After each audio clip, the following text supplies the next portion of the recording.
नमस्कार मंडळी. आज आपण बनवतो राजगिराचा हलवा. तर राजगिराचा हलवा अतिशय सुंदर आणि झटपट होणारी कृती आहे आणि उपवासासाठी अतिशय उत्तम पदार्थ आहे. तर आपण कढईमध्ये साधारण 1 चमचाभर तूप गरम करून घ्यायचं आहे.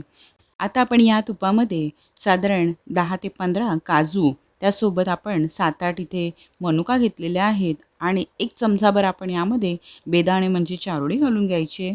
छान आपल्याला यांना व्यवस्थित तुपामध्ये परतवून घ्यायचं आहे. तुपामध्ये यांना 1-2 मिनटं व्यवस्थित परतवून झालं की यांना आपण काढून घेणार आहोत. अशा रीतीने आपण त्याचा काही रंग वगैरे बदलायचा नाही आहे. फक्त आपल्याला त्याचं बाहेरचं जे कोटिंग आहे ते तुपामध्ये छान घोळून घ्यायचं आहे. आता अशा रीतीने मी ड्रायफ्रूट्स आता रोस्ट करून घेतलेले आहेत. आता आपण याच तुपामध्ये आणि याच कढईमध्ये 1 कप भरून राजगिऱ्याचं पीठ घालून घ्यायचं आहे. राजगिऱ्याच्या पिठामध्ये एक कच्चा वास असतो, एक धान्याची एक उबग असते. त्यामुळे काय करायचं आहे आपल्याला, हे जे पीठ आहे साधारण 10 मिनटं व्यवस्थित परतवून घ्यायचं आहे. जोपर्यंत राजगिऱ्याच्या पिठाचा रंग बदलत नाही तोपर्यंत आपल्याला त्याला व्यवस्थित मंद गॅसवरती तुपामध्ये भाजून घ्यायचं आहे. आता अशा प्रकारे तुम्ही पाहू शकतात मी व्यवस्थित पीठ इथे छान भाजून घेतलेलं आहे. पिठाचा हळूहळू रंग बदलायला लागलेला आहे. आता या स्टेजला बदामी रंग आलेला आहे पिठाला. तर आता काय करायचं आहे, आपल्याला हे पीठ आहे यामध्ये कडकडीत गरम पाणी घालून घ्यायचं आहे. तर जेवढं पीठ आहे त्याच्या तिप्पट आपण पाणी घेतलेलं आहे. आपण एका वेळेला पाणी घालायचं नाही आहे, थोडं थोडं करून पाणी घालून आपल्याला हा जो हलवा आहे तो फुलवून घ्यायचा आहे. तर आता इथे मी पाणी घातलेलं आहे. थोडं अजून आपण आता पाणी घालणार आहोत. तर 3 बॅचमध्ये मी ते पाणी घालून घेतलेलं आहे. तर जसं तुम्हाला इथे जमत असेल त्या पद्धतीमध्ये तुम्ही पाणी घालून घ्या, पण थोडं थोडं करून पाणी घालून आपल्याला हा हलवा फुलवून घ्यायचा आहे. छान आता अशा प्रकारे बघा तुम्ही पाहू शकतात मस्त आपला हलवा फुललेला आहे, पण गुठळ्या होता कामा नाही. म्हणून छान आपल्याला व्यवस्थित ढवळून हळूहळू करून यामध्ये पाणी घालून घ्यायचं आहे. आता इथे आजूबाजूला लागलेलं जे पीठ आहे ते आपण एकत्र करून घ्यायचं आहे.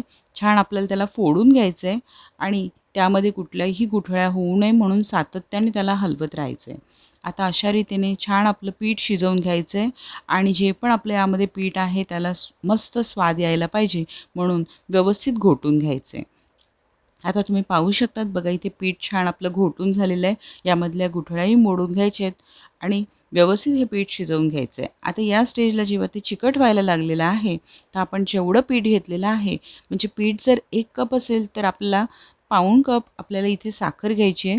तुम्हाला जशी साखर आवडत असेल म्हणजे गोड किंवा थोडंसं कमी गोड आवडत असेल तर तुम्ही प्रमाण कमी जास्त करू शकता.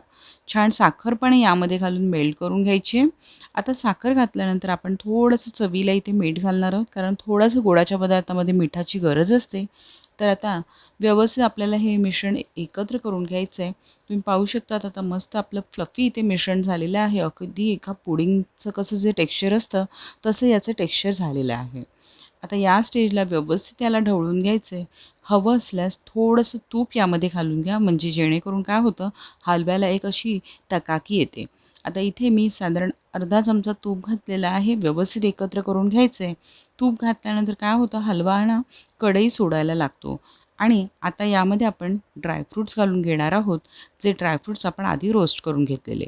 आता छान एकत्र करून घ्यायचं आहे. अशा रीतीने आपला हलवा आता तयार झालेला आहे. गरमागरम हलवा तुम्ही डायरेक्ट सर्व करू शकता. तर ही रेसिपी तुम्हाला कशी वाटली ती कॉमेंट्समध्ये कळवा. रेसिपी नक्की ट्राय करा. चॅनलला सबस्क्राईब करायला विसरू नका. तुमच्या नवरात्रीमध्ये हा हलवा तुम्ही नक्की ट्राय करा. धन्यवाद.